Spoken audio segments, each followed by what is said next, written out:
Sir Charles Spencer Chaplin Jr. was an English comic actor, filmmaker, and composer who rose to fame in the era of silent film. He became a worldwide icon through his screen persona, the Tramp, and is considered one of the film industry's most important figures. His career spanned more than 75 years, from childhood in the Victorian era until a year before his death in 1977, and encompassed both adulation and controversy. Chaplin's childhood in London was one of poverty and hardship. His father was absent and his mother struggled financially. He was sent to a workhouse twice before age 9. When he was 14, his mother was committed to a mental asylum. Chaplin began performing at an early age, touring music halls and later working as a stage actor and comedian. At 19, he was signed to the Fred Carnot Company, which took him to the United States. He was scouted for the film industry and began appearing in 1914 for Keystone Studios. He soon developed the Tramp persona and attracted a large fan base. He directed his own films and continued to hone his craft as he moved to the S&A, Mutual, and First National corporations. By 1918, he was one of the world's best-known figures. In 1919, Chaplin co-founded distribution company United Artists, which gave him complete control over his films. His first feature-length film was The Kid, followed by A Woman of Paris, The Gold Rush, and The Circus. He initially refused to move to sound films in the 1930s, instead producing City Lights and Modern Times without dialogue. His first sound film was The Great Dictator, which satirized Adolf Hitler. The 1940s were marked with controversy for Chaplin, and his popularity declined rapidly. He was accused of communist sympathies, and some members of the press and public were scandalized by his involvement in a paternity suit and marriages to much younger women. An FBI investigation was opened, and Chaplin was forced to leave the U.S. and settle in Switzerland. He abandoned the Tramp in his later films, which include Monsieur Fairdoes, Limelight, A King in New York, and A Countess from Hong Kong. Chaplin wrote, directed, produced, edited, starred in, and composed the music for most of his films. He was a perfectionist, and his financial independence enabled him to spend years on the development and production of a picture. His films are characterized by slapstick combined with pathos, typified in the Tramp's struggles against adversity. Many contain social and political themes, as well as autobiographical elements. He received an honorary Academy Award for the incalculable effect he has had in making motion pictures the art form of this century in 1972, as part of a renewed appreciation for his work. He continues to be held in high regard, with The Gold Rush, City Lights, Modern Times, and The Great Dictator often ranked on lists of the greatest films. Biography. 1889–1913, Early years. Background and childhood hardship. Young performer. Stage comedy and vaudeville. 1914–1917, entering films. Keystone. S&A. Mutual. 1918–1922, First National. In January 1918, Chaplin was visited by leading British singer and comedian Harry Lauder, and the two acted in a short film together. Mutual was patient with Chaplin's decreased rate of output, and the contract ended amicably. With his aforementioned concern about the declining quality of his films because of contract scheduling stipulations, Chaplin's primary concern in finding a new distributor was independence.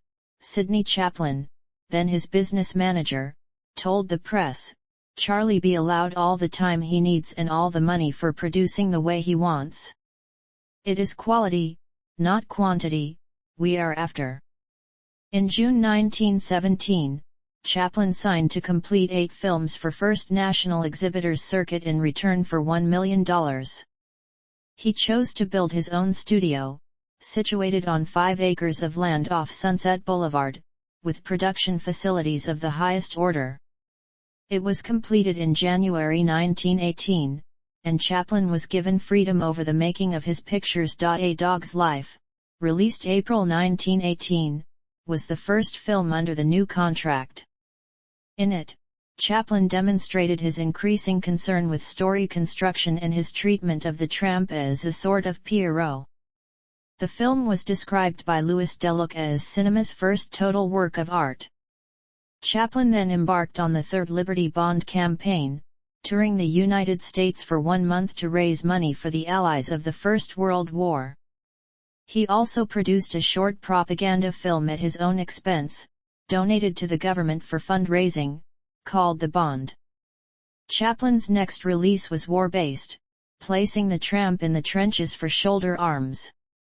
Associates warned him against making a comedy about the war, but, as he later recalled, dangerous or not, the idea excited me. He spent 4 months filming the picture, which was released in October 1918 with great success. United Artists, Mildred Harris, and I the Kid/I. None. 1923–1938, Silent Features. A Woman of Paris/I and I the Gold Rush/I. None. Lita Gray and I the Circus/I. None. I City Lights/I. None. Travels, Paulette Goddard, and I Modern Times/I. None. 1939–1952, Controversies and Fading Popularity. I the Great Dictator/I. None. Legal Troubles and Una O'Neill. I Monsieur Fairtues/I and Communist Accusations. None. I Limelight/I and Banning from the United States. None. 1953–1977, European Years. Move to Switzerland and I A King in New York/I. None. Final Works and Renewed Appreciation. Death. Filmmaking. Influences. Chaplin believed his first influence to be his mother, who entertained him as a child by sitting at the window and mimicking passers-by. It was through watching her that I learned not only how to express emotions with my hands and face, but also how to observe and study people. Chaplin's early years in music hall allowed him to see stage comedians at work. He also attended the Christmas pantomimes at Drury Lane, where he studied the art of clowning through performers like Dan Leno. Chaplin's years with the Fred Carnot Company had a formative effect on him as an actor and filmmaker. Simon Luvish writes that the company was his training ground, and it was here that Chaplin learned to vary the pace of his comedy. The concept of mixing pathos with slapstick was learnt from Carnot, who also used elements of absurdity that became familiar in Chaplin's gags. From the film industry, Chaplin drew upon the work of the French comedian Max Linder, whose films he greatly admired. In developing the tramp costume and persona, he was likely inspired by the American vaudeville scene, where tramp characters were common. Method. Chaplin never spoke more than cursorily about his filmmaking methods, claiming such a thing would be tantamount to a magician spoiling his own illusion. Little was known about his working process throughout his lifetime, but research from film historians, particularly the findings of Kevin Brownlow and David Gill that were presented in the 3-part documentary Unknown Chaplin, has since revealed his unique working method. Until he began making spoken dialogue films with The Great Dictator, Chaplin never shot from a completed script. Many of his early films began with only a vague premise, for example Charlie Enters a Health Spa or Charlie Works in a Pawn Shop. He then had sets constructed and worked with his stock company to improvise gags and business using them, almost always working the ideas out on film. As ideas were accepted and discarded, a narrative structure would emerge, frequently requiring Chaplin to reshoot an already completed scene that might have otherwise contradicted the story. From A Woman of Paris onward, Chaplin began the filming process with a prepared plot, but Robinson writes that every film up to modern times went through many metamorphoses and permutations before the story took its final form. Producing films in this manner meant Chaplin took longer to complete his pictures than almost any other filmmaker at the time. If he was out of ideas, he often took a break from the shoot, which could last for days, while keeping the studio ready for when inspiration returned. Delaying the process further was Chaplin's rigorous perfectionism. According to his friend Ivor Montague, nothing but perfection would be right for the filmmaker. Because he personally funded his films, Chaplin was at liberty to strive for this goal and shoot as many takes as he wished. The number was often excessive, for instance 53 takes for every finished take in The Kid. For The Immigrant, a 20-minute short, Chaplin shot 40,000 feet of film, enough for a feature length. No other filmmaker ever so completely dominated every aspect of the work, did every job. If he could have done so, Chaplin would have played every role and sewn every costume. Describing his working method as sheer perseverance to the point of madness, Chaplin would be completely consumed by the production of a picture. Robinson writes that even in Chaplin's later years, his work continued to take precedence over everything and everyone else. The combination of story improvisation and relentless perfectionism, which resulted in days of effort and thousands of feet of film being wasted, all at enormous expense, often proved taxing for Chaplin, who, in frustration, would lash out at his actors and crew. Chaplin exercised complete control over his pictures, to the extent that he would act out the other roles for his cast, expecting them to imitate him exactly. He personally edited all of his films, trawling through the large amounts of footage to create the exact picture he wanted. As a result of his complete independence, he was identified by the film historian Andrew Sarris as one of the first auteur filmmakers. Chaplin did receive help, notably from his longtime cinematographer Roland Toth Arrow, brother Sidney Chaplin, and various assistant directors such as Harry Crocker and Charles Reisner. Style and themes. While Chaplin's comedic style is broadly defined as slapstick, it is considered restrained and intelligent, with the film historian Philip Kemp describing his work as a mix of deft, balletic physical comedy and thoughtful, situation-based gags. Chaplin diverged from conventional slapstick by slowing the pace and exhausting each scene of its comic potential, with more focus on developing the viewer's relationship to the characters. Unlike conventional slapstick comedies, Robinson states that the comic moments in Chaplin's films center on the tramp's attitude to the things happening to him. The humor does not come from the tramp bumping into a tree, but from his lifting his hat to the tree in apology. Dan Kamin writes that Chaplin's quirky mannerisms and serious demeanor in the midst of slapstick action are other key aspects of his comedy, while the surreal transformation of objects and the employment of in-camera trickery are also common features. His signature style consisted of gestural idiosyncrasies like a skew derby hat, drooping shoulders, deflated chest, and dangling arms and tilted back pelvis to enrich the comic persona of his tramp character. His shabby but neat clothing and incessant grooming behavior along with his geometrical walk and movement gave his on-screen characters a puppet-like quality. Chaplin's silent films typically follow the tramp's efforts to survive in a hostile world. The character lives in poverty and is frequently treated badly, but remains kind and upbeat. Defying his social position, he strives to be seen as a gentleman.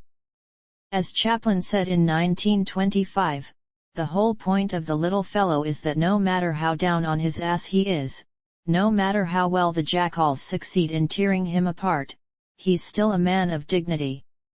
The tramp defies authority figures and gives as good as he gets, leading Robinson and Luvish to see him as a representative for the underprivileged and everyman turned heroic savior. Hans Meyer notes that several of Chaplin's films end with the homeless and lonely tramp optimistically, into the sunset, to continue his journey.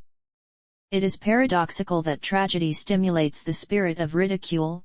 Ridicule, I suppose, is an attitude of defiance, we must laugh in the face of our helplessness against the forces of nature or go insane. The infusion of pathos is a well-known aspect of Chaplin's work, and Larcher notes his reputation for laughter and tears. Sentimentality in his films comes from a variety of sources, with Luvish pinpointing personal failure, society's strictures, economic disaster, and the elements.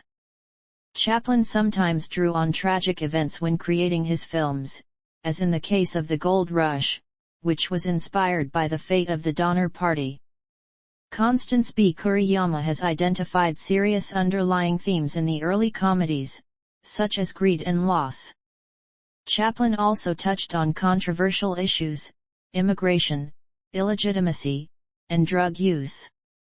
He often explored these topics ironically, making comedy out of suffering. Social commentary was a feature of Chaplin's films from early in his career, as he portrayed the underdog in a sympathetic light and highlighted the difficulties of the poor. Later, as he developed a keen interest in economics and felt obliged to publicize his views, Chaplin began incorporating overtly political messages into his films.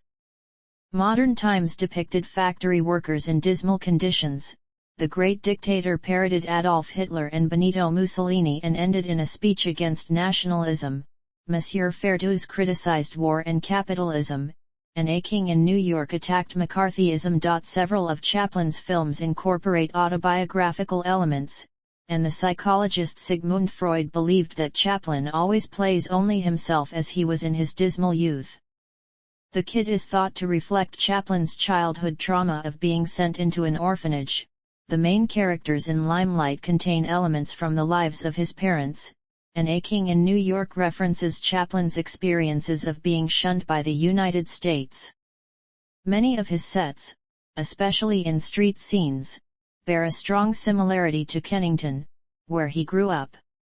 Stephen M. Weissman has argued that Chaplin's problematic relationship with his mentally ill mother was often reflected in his female characters and the tramp's desire to save them. Regarding the structure of Chaplin's films, the scholar Gerald Mast sees them as consisting of sketches tied together by the same theme and setting, rather than having a tightly unified storyline. Visually, his films are simple and economic, with scenes portrayed as if set on a stage. His approach to filming was described by the art director Eugene Lowry. Chaplin did not think in artistic images when he was shooting. He believed that action is the main thing. The camera is there to photograph the actors. In his autobiography, Chaplin wrote, "Simplicity is best, pompous effects slow up action, are boring and unpleasant. The camera should not intrude." This approach has prompted criticism, since the 1940s, for being old-fashioned, while the film scholar Donald McCaffrey sees it as an indication that Chaplin never completely understood film as a medium. Kamen, however, comments that Chaplin's comedic talent would not be enough to remain funny on screen if he did not have an ability to conceive and direct scenes specifically for the film medium. Composing. Chaplin developed a passion for music as a child and taught himself to play the piano, violin, and cello. He considered the musical accompaniment of a film to be important, and from A Woman of Paris onwards he took an increasing interest in this area. With the advent of sound technology, Chaplin began using a synchronized orchestral soundtrack composed by himself for city lights. He thereafter composed the scores for all of his films, and from the late 1950s to his death, he scored all of his silent features and some of his short films. As Chaplin was not a trained musician, he could not read sheet music and needed the help of professional composers, such as David Roxon, Raymond Rash, and Eric James, when creating his scores. Musical directors were employed to oversee the recording process, such as Alfred Newman for City Lights. Although some critics have claimed that credit for his film music should be given to the composers who worked with him, Roxon, who worked with Chaplin on Modern Times, stressed Chaplin's creative position and active participation in the composing process. This process, which could take months, would start with Chaplin describing to the composer exactly what he wanted and singing or playing tunes he had improvised on the piano. These tunes were then developed further in a close collaboration among the composer and Chaplin. According to film historian Jeffrey Vance, although he relied upon associates to arrange varied and complex instrumentation, the musical imperative is his, and not a note in a Chaplin musical score was placed there without his assent. Chaplin's compositions produced 3 popular songs. Smile, composed originally for modern times and later set to lyrics by John Turner and Jeffrey Parsons, was a hit for Nat King Cole in 1954. For Limelight, Chaplin composed Terry's theme, which was popularized by Jimmy Young as Eternally. Finally, This Is My Song, performed by Petula Clark for A Countess from Hong Kong, reached number 1 on the UK and other European charts. Chaplin also received his only competitive Oscar for his composition work, as the Limelight theme won an Academy Award for Best Original Score in 1973 following the film's re-release. Legacy.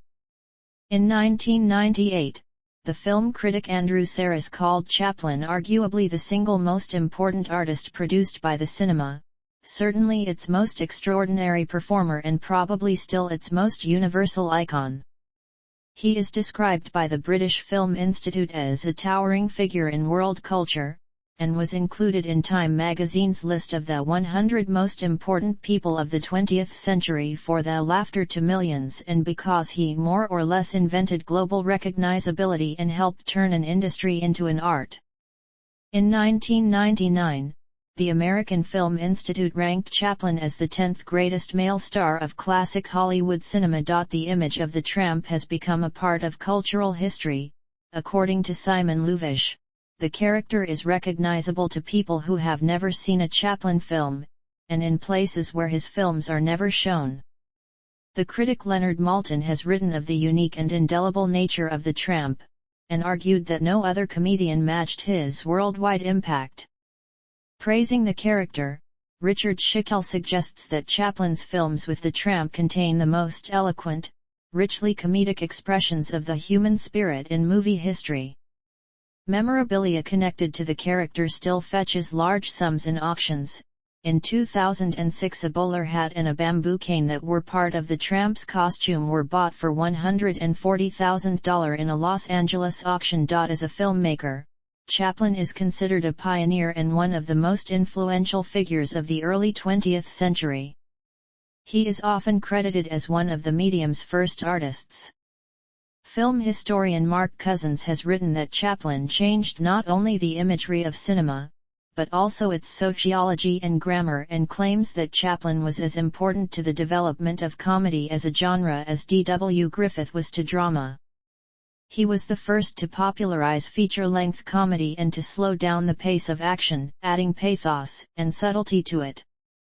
Although his work is mostly classified as slapstick, Chaplin's drama A Woman of Paris was a major influence on Ernst Lubitsch's film The Marriage Circle and thus played a part in the development of sophisticated comedy.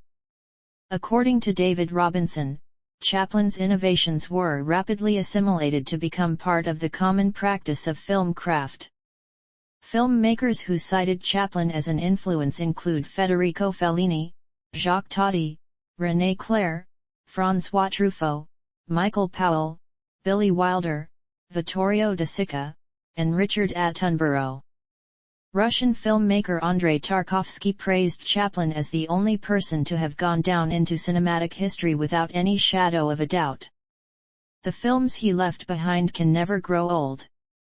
Indian filmmaker Satyajit Ray said about Chaplin, if there is any name which can be said to symbolize cinema, it is Charlie Chaplin.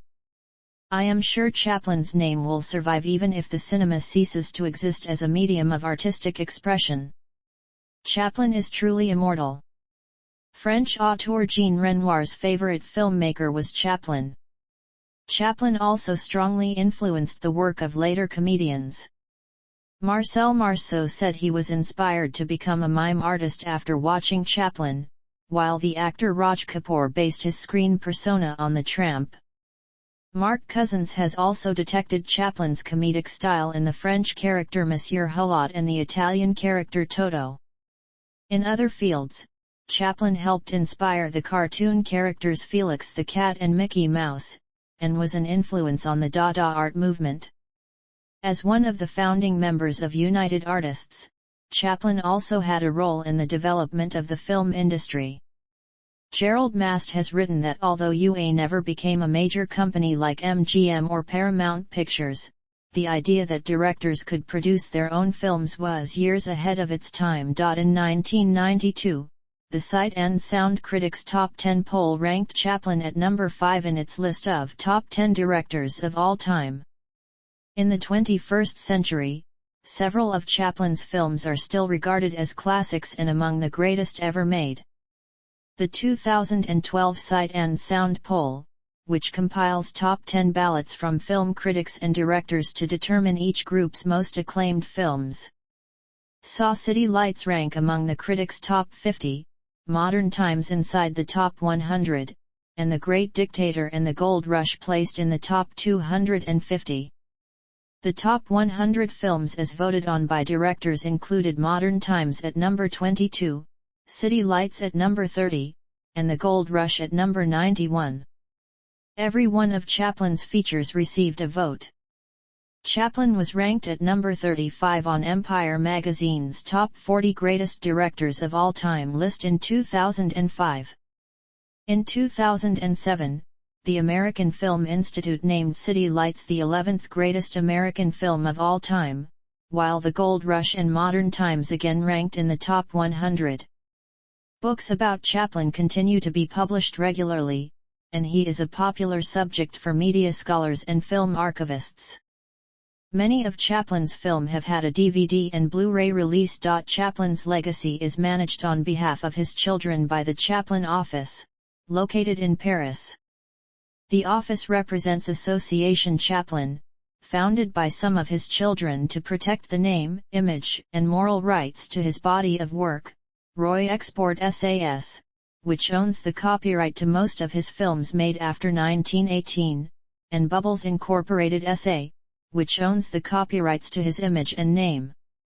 Their central archive is held at the Archives of Montreux, Switzerland, and scanned versions of its contents, including 83,630 images, 118 scripts, 976 manuscripts, 7,756 letters, and thousands of other documents, are available for research purposes at the Chaplin Research Center at the Cineteca di Bologna. The Photographic Archive, which includes approximately 10,000 photographs from Chaplin's life and career, is kept at the Musée de l'Élysée in Lausanne, Switzerland. The British Film Institute has also established the Charles Chaplin Research Foundation, and the first International Charles Chaplin Conference was held in London in July 2005. Elements for many of Chaplin's films are held by the Academy Film Archive as part of the Roy Export Chaplin Collection. Commemoration and Tributes. Chaplin's final home, Manoir de Ban in Corsier-sur-Vevey, Switzerland, has been converted into a museum named Chaplin's World. It opened on April 17, 2016 after 15 years of development, and is described by Reuters as an interactive museum showcasing the life and works of Charlie Chaplin. On the 128th anniversary of his birth, a record-setting 662 people dressed as the Tramp in an event organized by the museum. Previously, the Museum of the Moving Image in London held a permanent display on Chaplin, and hosted a dedicated exhibition to his life and career in 1988. The London Film Museum hosted an exhibition called Charlie Chaplin the Great Londoner, from 2010 until 2013. In London, a statue of Chaplin as the Tramp, sculpted by John Doubleday and unveiled in 1981, is located in Leicester Square. The city also includes a road named after him in central London, Charlie Chaplin Walk, which is the location of the BFI IMAX. There are 9 Blue Plagues memorializing Chaplin in London, Hampshire, and Yorkshire. In Canning Town, East London, the Gandhi Chaplin Memorial Garden, opened by Chaplin's granddaughter Una Chaplin in 2015, commemorates the meeting between Chaplin and Mahatma Gandhi at a local house in 1931. The Swiss town of Vevey named a park in his honor in 1980 and erected a statue there in 1982. In 2011, 2 large murals depicting Chaplin on 2 14-story buildings were also unveiled in Vevey. Chaplin has also been honored by the Irish town of Waterville, where he spent several summers with his family in the 1960s. A statue was erected in 1998. Since 2011, the town has been host to the annual Charlie Chaplin Comedy Film Festival, which was founded to celebrate Chaplin's legacy and to showcase new comic talent. And other tributes. A Minor Planet, 3623 Chaplin is named after Charlie. Throughout the 1980s, the tramp image was used by IBM to advertise their personal computers. Chaplin's 100th birthday anniversary in 1989 was marked with several events around the world, and on April 15, 2011, a day before his 122nd birthday, Google celebrated him with a special Google Doodle video on its global and other country-wide home pages. Many countries, spanning 6 continents, have honored Chaplin with a postal stamp. Characterizations. Chaplin is the subject of a biographical film, Chaplin, directed by Richard Attenborough, and starring Robert Downey Jr. in the title role and Geraldine Chaplin playing Hannah Chaplin. He is also a character in the historical drama film The Cat's Meow, played by Eddie Izzard, and in the made-for-television movie The Scarlett O'Hara War, played by Clive Revill.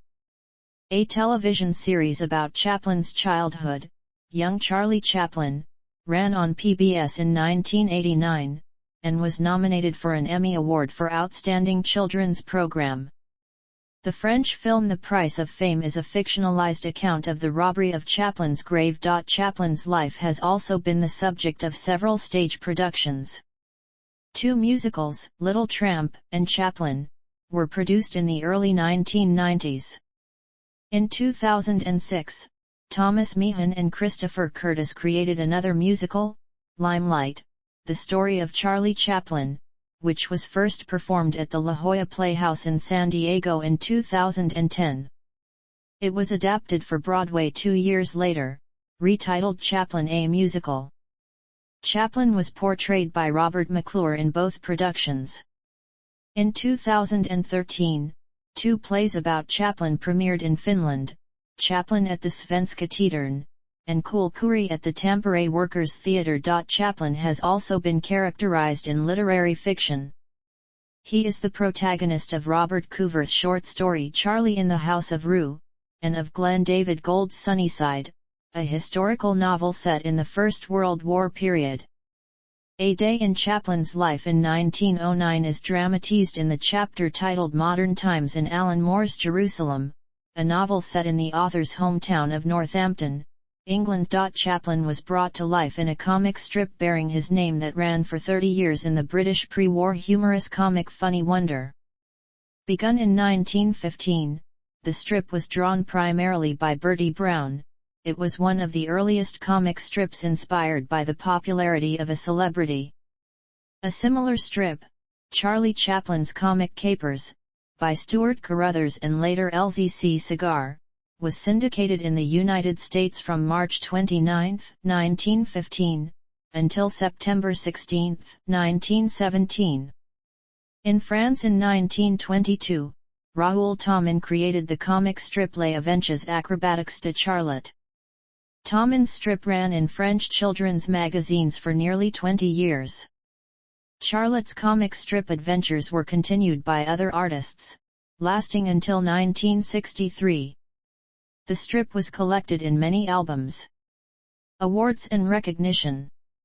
Chaplin received many awards and honors, especially later in life. In the 1975 New Year Honours, he was appointed a Knight Commander of the Order of the British Empire.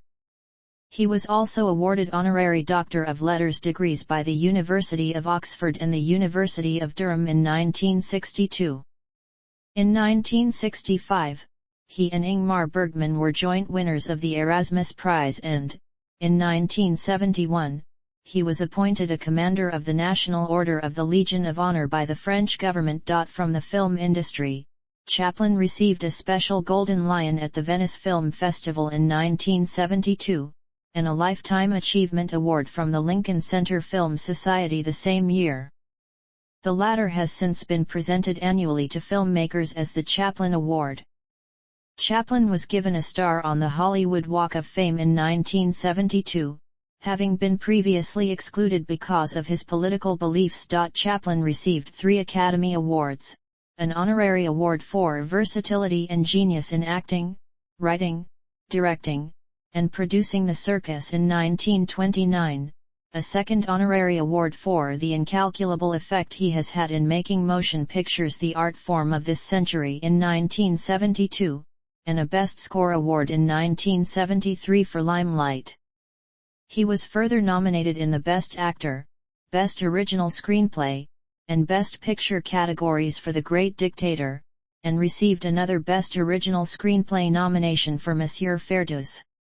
In 1976, Chaplin was made a Fellow of the British Academy of Film and Television Arts. 6 of Chaplin's films have been selected for preservation in the National Film Registry by the United States Library of Congress: The Immigrant, The Kid, The Gold Rush, City Lights, Modern Times, and The Great Dictator. Filmography. Directed features: The Kid, A Woman of Paris, The Gold Rush, The Circus, City Lights, Modern Times, The Great Dictator, Monsieur Ferdouz, Limelight, A King in New York, A Countess from Hong Kong. References.